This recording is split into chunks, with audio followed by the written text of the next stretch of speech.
Please utilize the Q&A function for any questions you may have through the course of the presentation, and our guest speaker will do her best to answer them at the end. Ann Wagner is a speaker and coach with 30-plus years of first-hand experience in areas of depression and anxiety. After enduring a brain injury and out-of-body experience, she decided to focus her studies on the relationship between our thoughts, consciousness, and the direct impact they have on our mental health.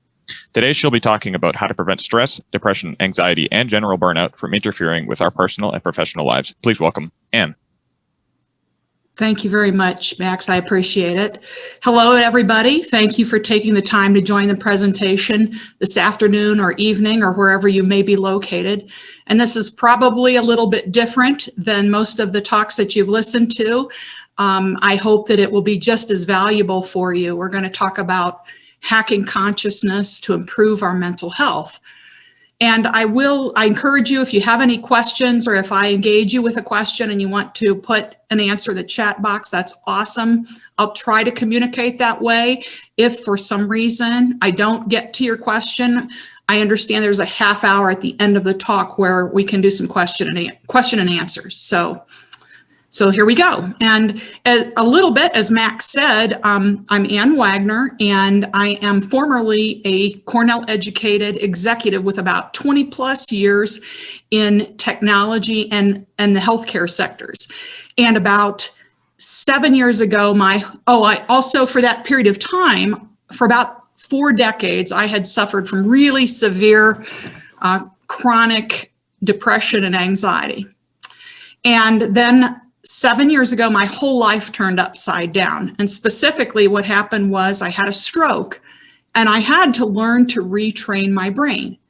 And in the process of doing that, I overcame a lot of these mental health issues. And so now what I like to do is speak to people. I've really pursued the topic, and I speak to people on how to develop mental immunity to depression and anxiety. I also coach executives on how to release self-limiting beliefs that kind of getting in your own way type of thing that prevent them from achieving their professional success and their personal happiness. So I'd like to say before we get started, if you or your loved ones suffer from anxiety or depression, please don't use this talk as a substitute for any help that you may be receiving. What I would say is, I'm a firm believer in doing what works. Just look at this as another tool in your tool bag that you can use to possibly improve your mental health. So let me start with my slide presentation.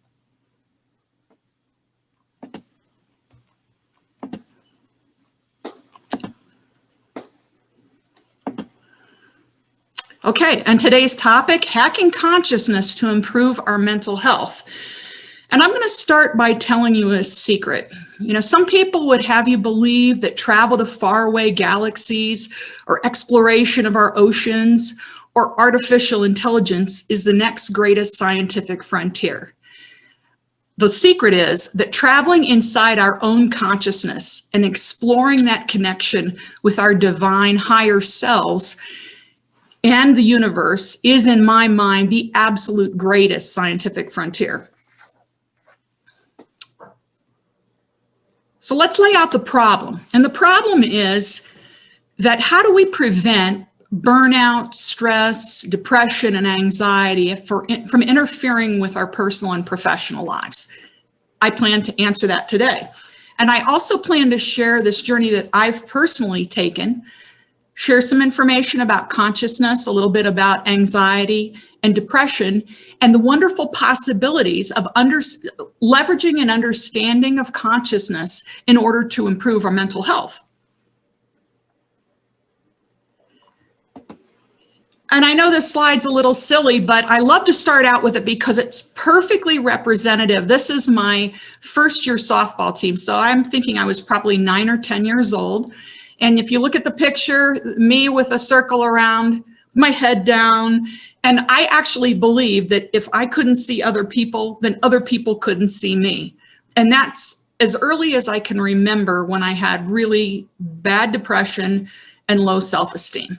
And I should mention that this team was called the Shrubs because we were sponsored by a lawn and garden nursery, first of all. And unfortunately, we were 0 wins and 10 losses in our first year. But the second year, we turned it around and we were actually 10 wins and 0 losses. Okay, on a more serious note, depression and anxiety haunted me for practically my entire life. And Winston Churchill dubbed depression the black dog because literally it would follow you around and it dogged you, and it could be for decades. And some of you may have had periods where you felt down in the dumps or kind of blue. And I think that's pretty natural for all of us at one time or another. But there is a small percentage of people who live in a world of constant despair, who always have suicidal thoughts, who always look at the glass as half empty and can't see the forest for the trees. And previously, I would have been a part of that group.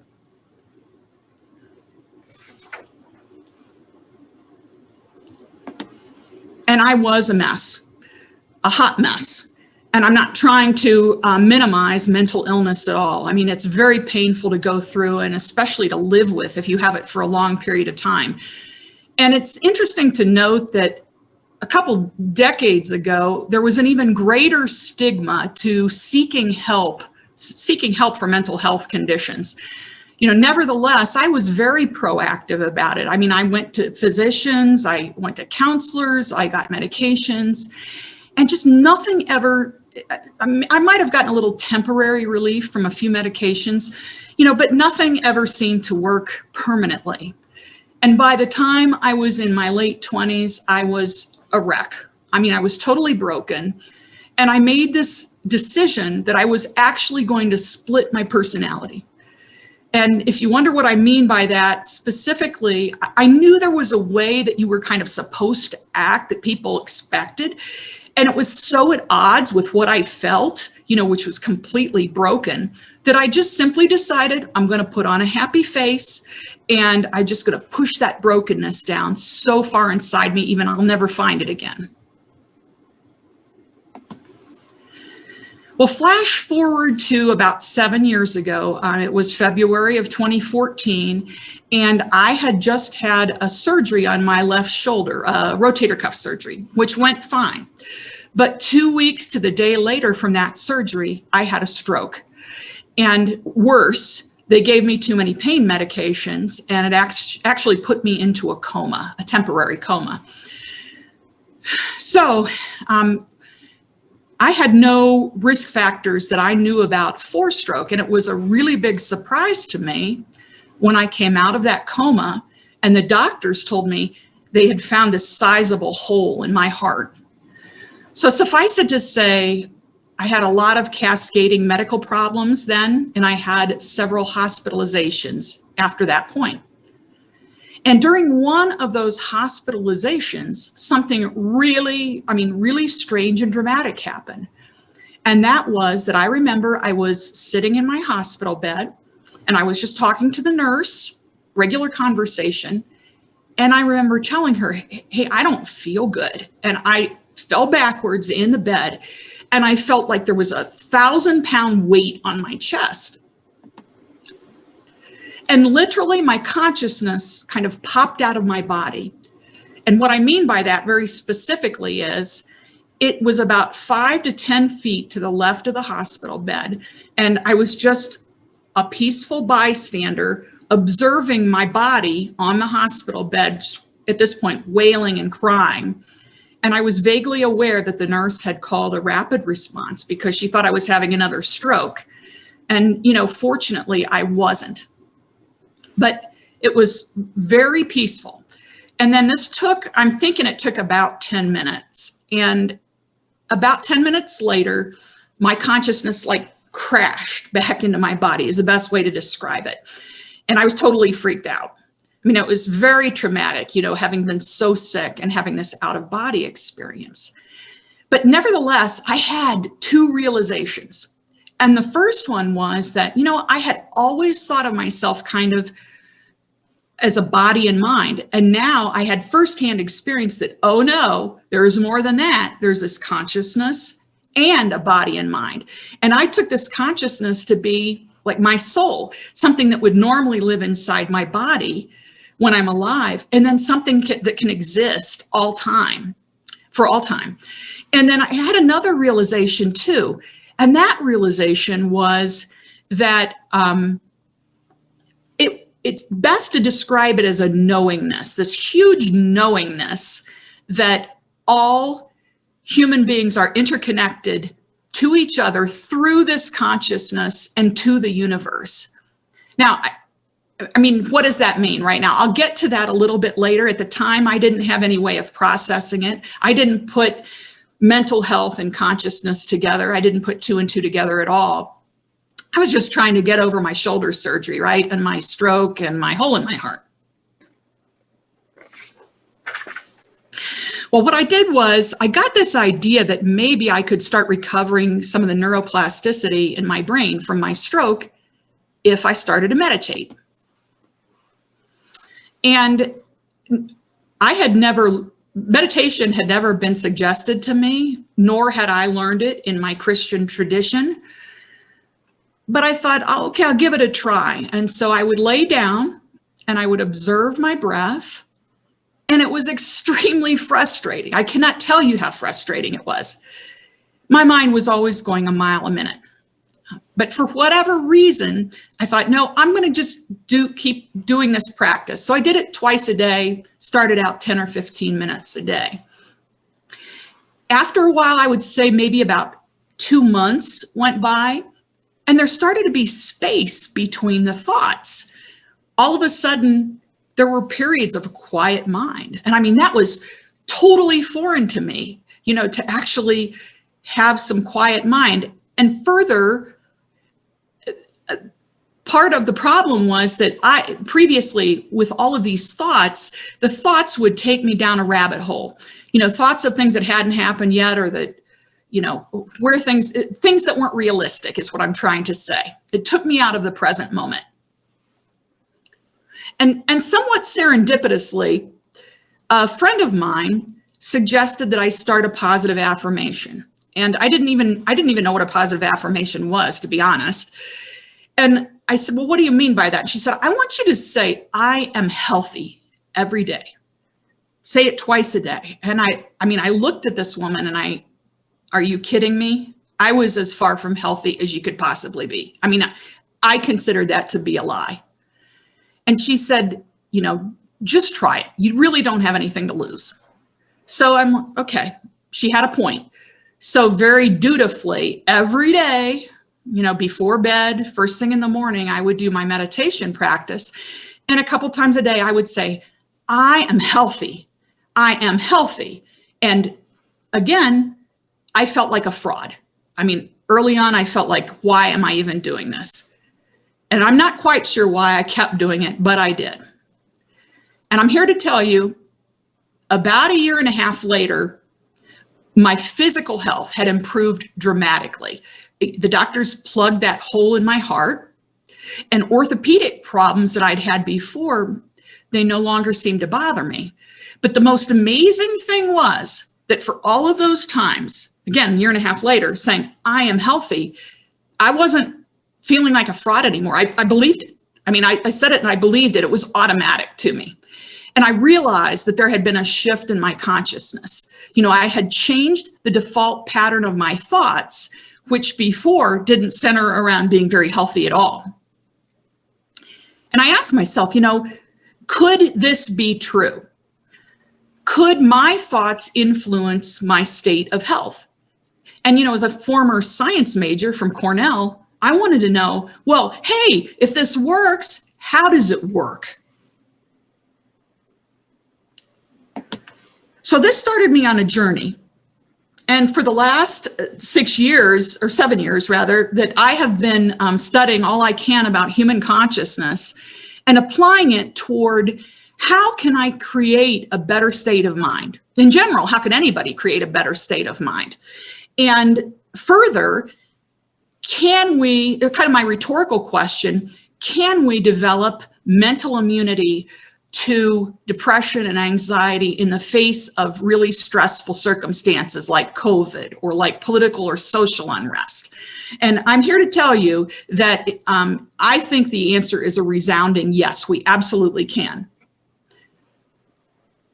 Now let's look at some statistics very quickly about depression. Now this slide is pre-COVID, so this was before that, but about 264 million, excuse me, 264 million people worldwide suffer from depression. And that's about 3.5% of the world population. Excuse me. This next slide is just the United States, and there's about 40 million people who suffer from anxiety, which is a bigger percentage, about 12.5% of the US population. And interestingly, only about a third of those people get help for this.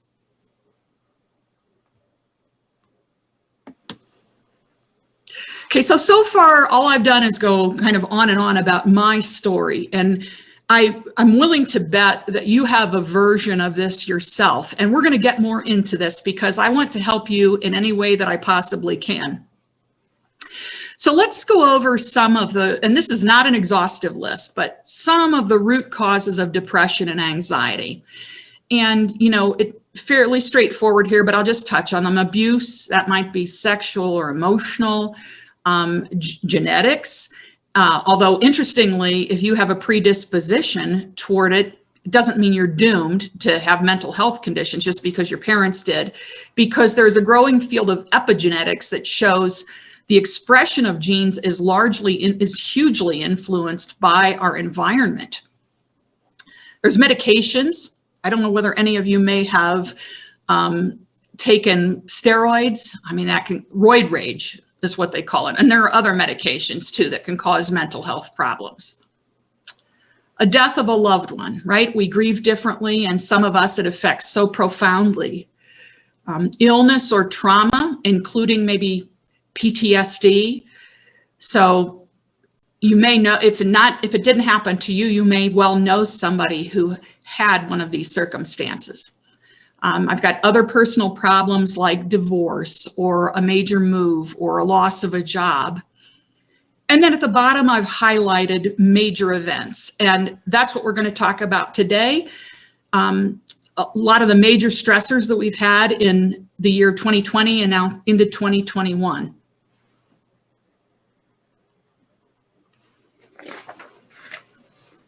And I'd like to add one more to this list. It wasn't from WebMD. This is from Ann Wagner. And that is that I grew up I would add fear to this list because I have a parent, my mom, who was afraid of everyone and everything. And living in that household around that fear all the time, it's extremely stressful on your body and on your brain.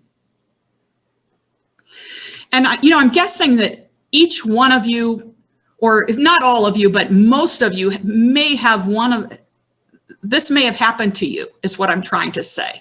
And the moral of that story is that it's deceptively easy to fall into a depressive or an anxious episode.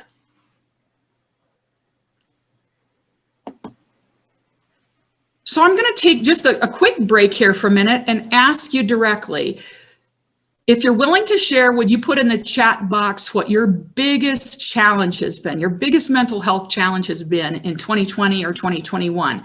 Thought we'd take a minute or two if you want to participate. Don't feel obligated, but just like some feedback.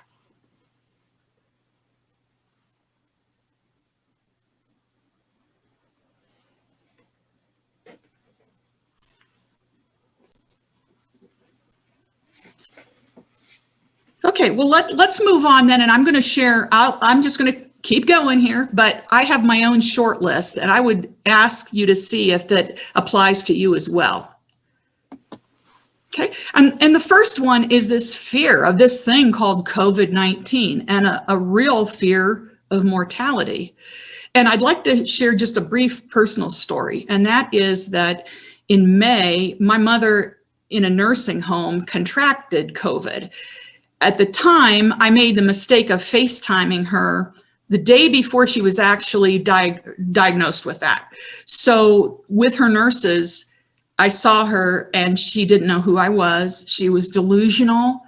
She couldn't put words together. I mean, I cannot convey how scary that was. It was just a horrible thing that I wouldn't want to see anybody go through. And for you, maybe you don't personally have a fear of dying from COVID, but maybe you have a fear of passing it on to somebody you love, somebody that might be at risk, right? So there's the fear of that. Here's another one, loss of control. And no matter where you're located, I mean, in the US, the politics were crazy in the last year. There were Black Lives Matter protests, people were hurt. More recently, just still going on as far as I know in Europe, in the Netherlands, there's been pushback with the curfew that they've put in place. And it feels like our lives are out of control.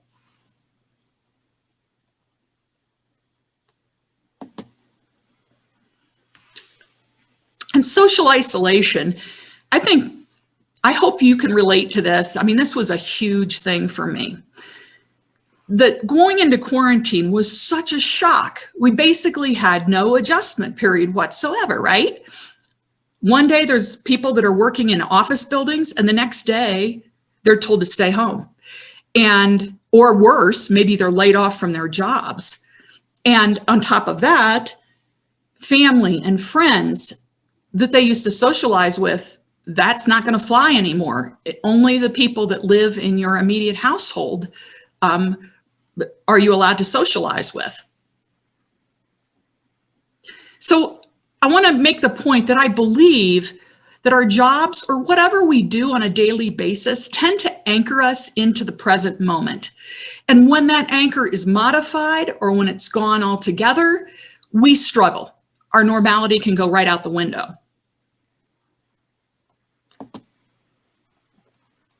Okay, there's this great book, in my opinion, a great book by Dr. Bruce Lipton. And if you don't know about Dr. Lipton, he is a cell biologist by background.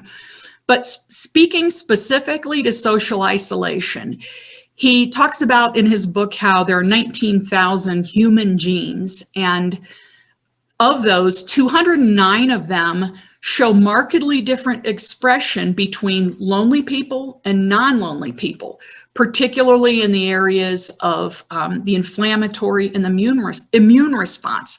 So very much social isolation has implications for our health.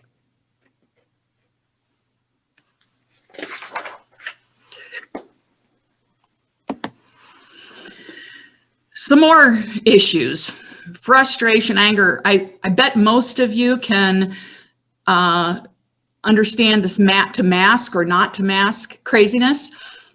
I can only say this, that I understand for some people how it may seem like it's a loss of personal freedom to wear a mask.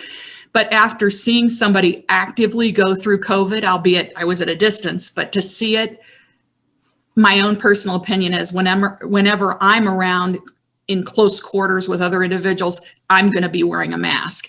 And as far as the anger part of it goes, that simply, with everything that's going on in society, just anger that people can't seem to see your point of view, maybe, if it's a political view, or anger that people just can't seem to get along. Everything seems kind of out of whack.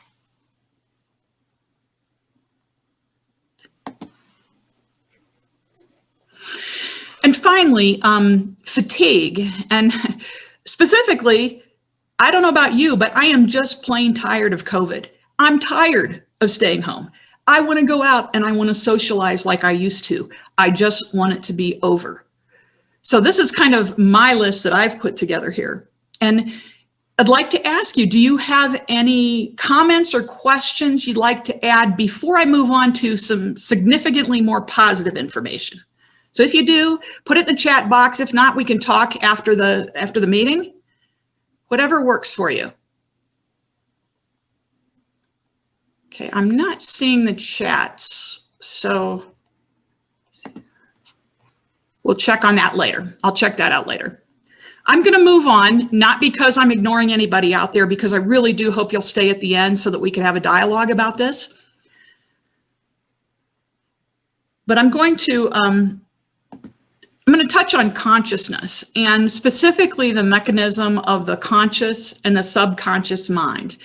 And I love the topic of consciousness, but it's way too broad to cover adequately in the scope of this presentation.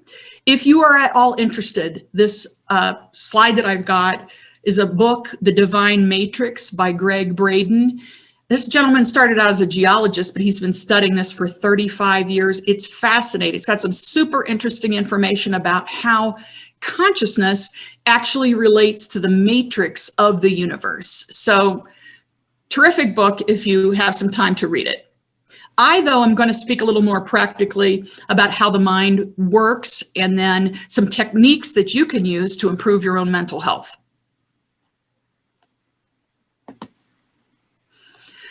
Okay, and my little diagram here.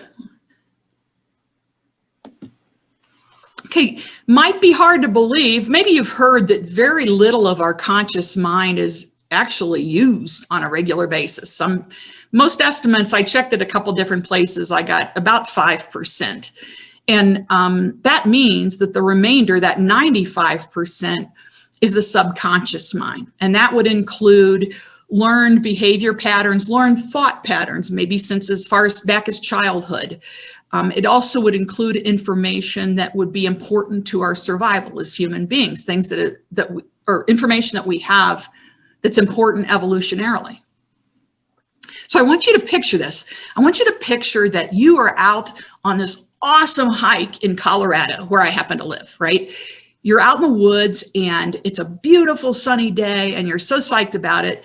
And then all of a sudden you hear some branches cracking and you kind of look over your shoulder and you see this. And this is not out of the ordinary in Colorado. You see a bobcat running right at you. Well, please tell me that you are not using that 5% of your conscious mind to see if you have cell reception so you can call for help, right? No, hopefully you have started to run, that you are booking it out of there as fast as you can and you are hiding, looking for cover. And when you find that cover, I guarantee that you're not going to remember telling your legs to move. What do I mean by that? It's an automatic reaction, right? It's part of the 95% of the subconscious that was there to protect you.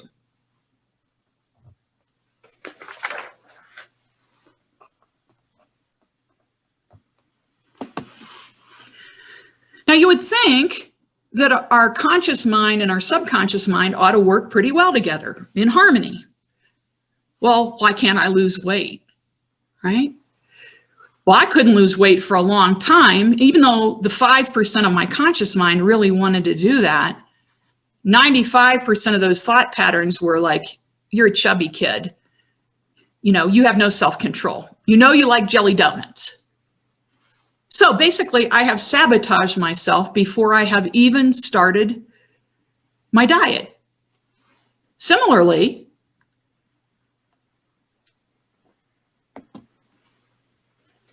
I want to get over my depression and anxiety, right? So important. But you can understand where I'm coming from here. I think that if 95% of your thoughts are pre-programmed since you were very little, or things you've been told or things that you believe, it's going to be really hard to overcome that. But there's very good news. That very good news is that just like training our bodies at the gym, we can also train our brains. We can override these thought patterns. So maybe you're thinking, well, how do you do this? And that's what I'm getting to. I'm going to start with meditation. And even if you have any preconceived notions, try to just keep open-minded about it, good or bad. And I can tell you that a lot of my friends tell me that they struggle with meditation because they just cannot control their thoughts. And I think good news is that you're not supposed to control your thoughts. Meditation is supposed to be so that your thoughts don't control you. And that is a huge differentiating factor. So just some basic questions on meditation, and that, how do I meditate? Well, there's a lot of different ways to do that. You can lay down.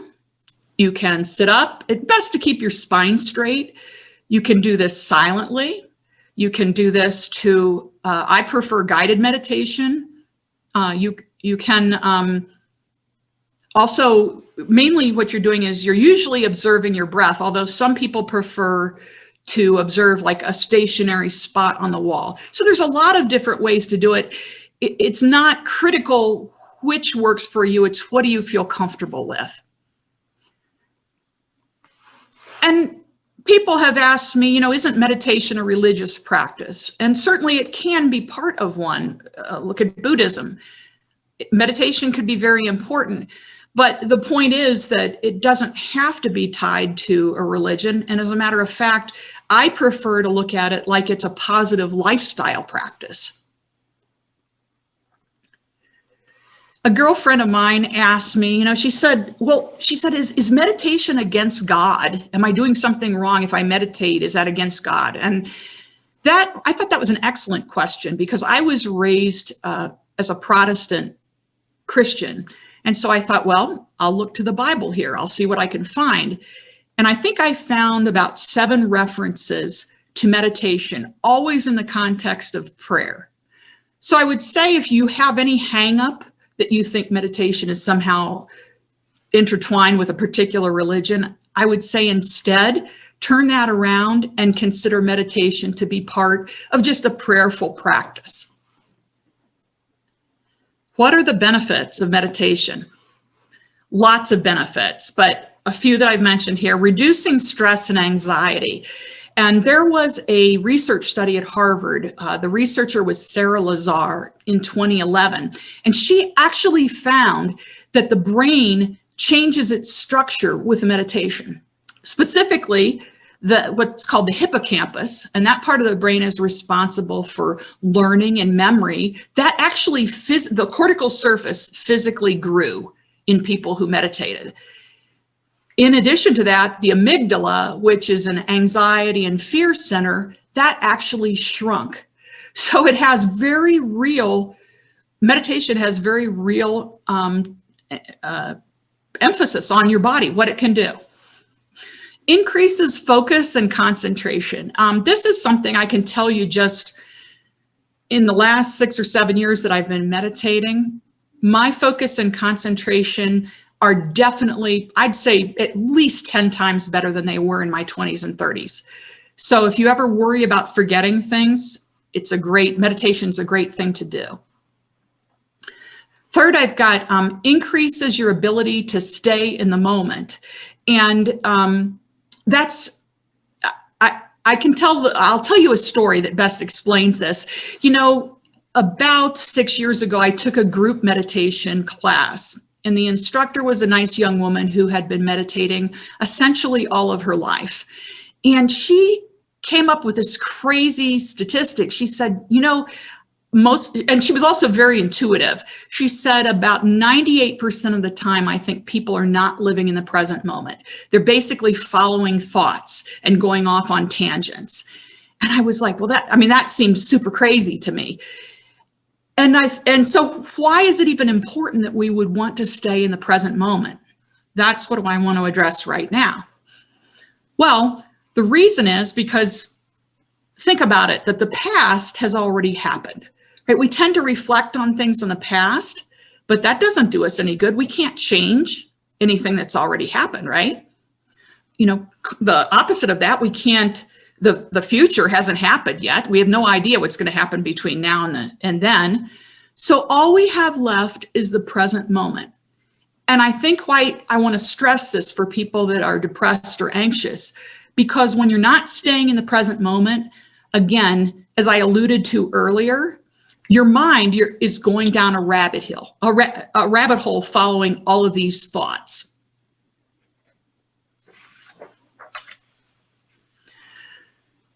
Okay, my video game analogy, and just wanted to touch on this. Maybe I'm not the person to say this because I don't actually play the video games, but it's my understanding anyway, that in a video game, if you master a level, you move on to the next level. And I so got this feeling when I did meditation. It's like video games without the video. Again, what happened was the levels I'm talking about are this level of knowingness that I kept feeling. Specifically, it was a lot like when I had the out-of-body experience. Let me give you an example. One of the first knowingness episodes I had after I had been doing the meditation fairly regularly was that control, the idea that we have control, is pretty much an illusion. Now, I don't want to scare anybody off. I mean, you definitely can plan and you can hope and things like that. But I think you would agree, everybody knows somebody that maybe a family member will interfere with your best laid plans, or a situation will come up. And in fact, there's a joke, if you want God to laugh, right, tell him what your plans are. So I think this is one of the reasons that COVID has been so scary, is because pre-COVID, we would get up in the day and we would get dressed or do whatever we do, go to work. And we didn't think about dying, right? I mean, if not, assuming you were pretty healthy, but then there comes along this disease that attacks both genders, all nationalities, all age groups, and we realize we don't have any control at all. I mean, we can do things like wear masks, but basically we have to go with the flow. Here's another example of my video game analogy, and that is, this came a little bit later, but I had always thought that the opposite of fear was courage. I mean, I just learned that growing up. And again, you get this knowingness, and what I'm speaking of is this knowingness that the opposite of fear is not courage. The opposite of fear is love. And in fact, love is really the only thing in the end that defeats fear. So what point am I trying to make with the video game theory? The point I'm trying to make is that meditation is our connection to the divine. Some would call that God, some would call it spirit, some would call it the universe. And if you're not into any of that, you can call it honing your gut instinct, but there is really something to it if you've been doing this for any period of time at all.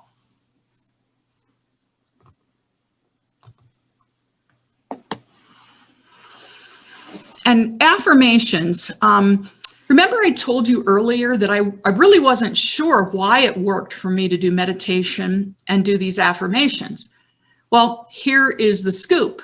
It works because basically meditation is slowing the subconscious mind down that we've talked about, and affirmations are reprogramming the information into our brain. And as to why it would work at certain times of the day and things like that, I'll get to in just a moment.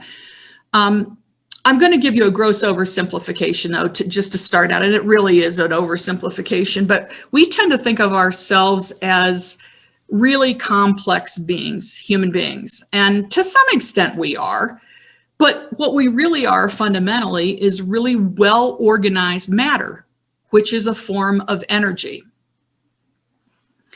Our atoms are always oscillating and vibrating, and there is always energy coming off of our bodies. An example, let's say you have to go for a cardiology procedure and they're going to do an ECG, electrocardiogram.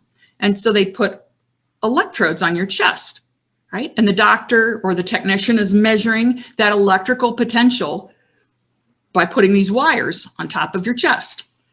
Similarly, maybe some of you have had electroencephalogram, an EEG, where they put a cap on your head. Again, they've got electrodes in there and they're measuring your brain waves and measuring the energy. Okay, what's my point, right? Well, my point is nobody had to stick a device like in your chest, right? In your heart, fortunately, probably kill you. Or nobody had to stick anything in your brain. This is all energy. Every thought, every word, every emotion that we have is sending off some kind of energy into the universe. And it's that energy that, connecting with the universe very dynamically, makes things possible. So now I will specifically talk about saying affirmations in the present tense. All right. There's some physics behind this that I probably don't want to get into right today, but just generally, I'm going to say that you want to be saying, I am healthy, or I am prosperous, or I am loved. You don't want to be saying, well, I am loved after I meet my significant other, or I'll be happy once I get that new job. And remember, I said earlier that basically we're putting things off into the future there, but remember, the future doesn't really exist. At any given point in time, you have the present moment. And use these affirmations before bed and first thing in the morning. Why would we want to do that? Well, we have, as human beings, 4 types of brain waves, and they're present in different amounts at different times of the day. Pretty much it depends what you're doing at that point in time as to which brain waves you'll see more of. So if you're concentrating on a task, or if you're sleeping, etc. Before bed and first thing in the morning, our theta brain waves are particularly prevalent. And theta brain waves happen to be, it's a state of mind where the mind is really receptive to new information. Doesn't mean you can do affirmations all you want when you want. That's even better. But just a suggestion as far as the timing on that. And then I put say with feeling and emotion. And the reason for that is, I said there is this energy, and basically we are conveying urgency when we're doing it that way. So I've talked about the meditation and the affirmations. Don't get too hung up on it. I highly recommend it. I mean, it completely turned my life around. Visualization, this is another component, and that is that, at first I'm going to say that having been so seriously depressed for so long, when you're that way, it's really hard to think positively and think of a positive scenario. But if you can say an affirmation of something and picture it in as much detail as possible, for whatever reason, that helps this, whatever you're saying, to manifest quicker. It works beautifully.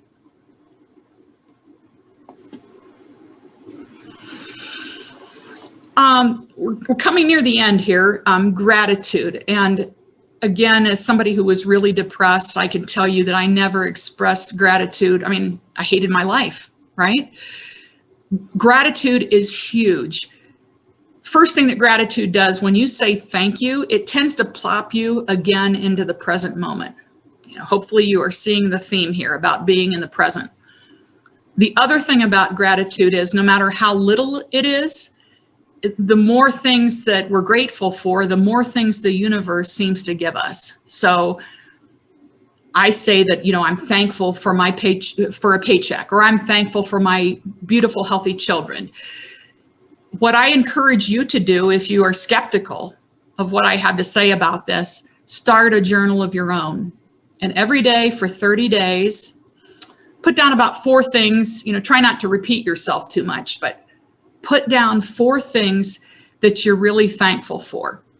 And at the end of that 30 days, see if a few more blessings have come your way, or maybe you're just in a more positive frame of mind.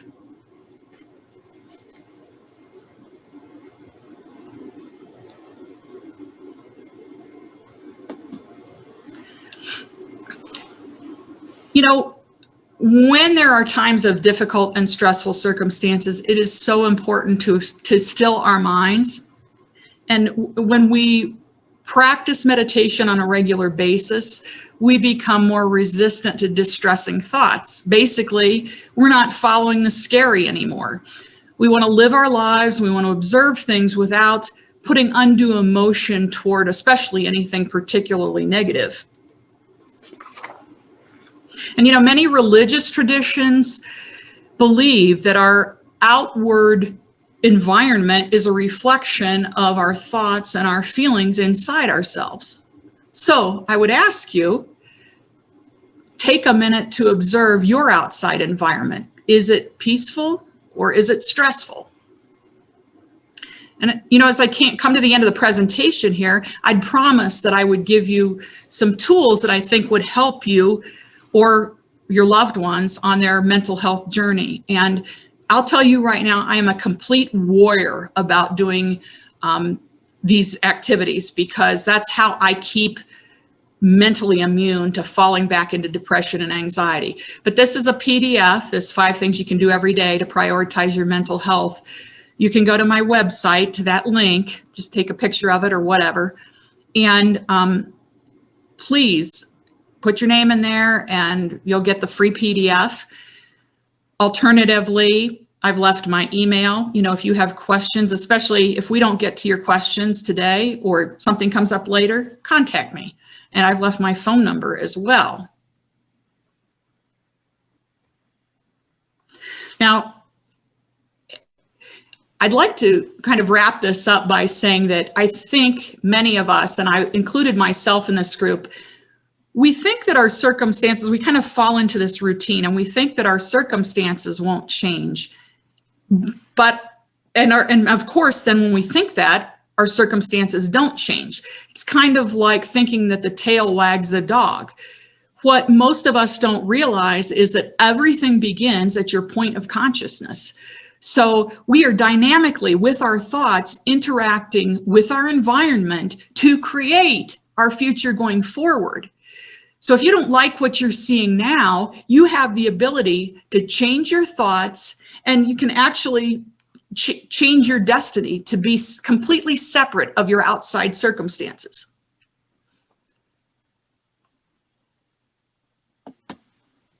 And I also mentioned to you that I do some coaching, and specifically because I come from a business background, I help executives, release any self-limiting beliefs. So removing the roadblocks, I call it mental roadblocks. And these are complimentary sessions. I have a few every month. And basically there's no charge for the session, but what I do is I put together a personalized plan for you if you would have an interest in moving forward, whether it's to improve your mental health or your financial health, whatever you need. This is what I do. And I would encourage you to get in touch with me. And the way you can do that, just email me. And if you would put just this in the subject line, help me remove my mental roadblocks so that I'll be able to filter through that and see it in my email. I so wish you the best. And like I said, if there's anything I can do to help, please reach out to me. I'm not a physician or a mental health worker, but you've seen how I handle my business here. And I wanted to share lastly a quote that I think about. For whatever reason, it comes back to me a lot. It came back to me a lot, especially when I was really depressed. And the quote is by Thoreau, and he had said that the mass of men lead lives of quiet desperation. You may have heard that quote. And I would say to you, remember that we can all do better than that. We can all lead lives that are better than quiet desperation.